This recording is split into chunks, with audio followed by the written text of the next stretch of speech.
লক্ষ টাকা ওয়াশিং নিয়ে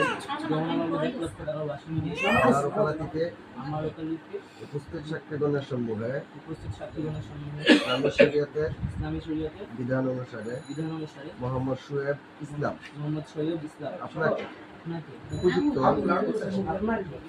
উপযুক্ত স্ত্রী হিসাবে গ্রহণ করিয়াছি। আপনি কি মোহাম্মদ শোয়েব ইসলামকে উপযুক্ত স্বামী হিসাবে কবুল করেন? বলেন। আলহামদুলিল্লাহ বলো। আলহামদুলিল্লাহ। আলহামদুলিল্লাহ বলো।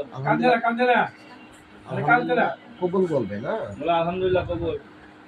বলো আলহামদুলিল্লাহ এখন কবুল। মহিলা বলবে।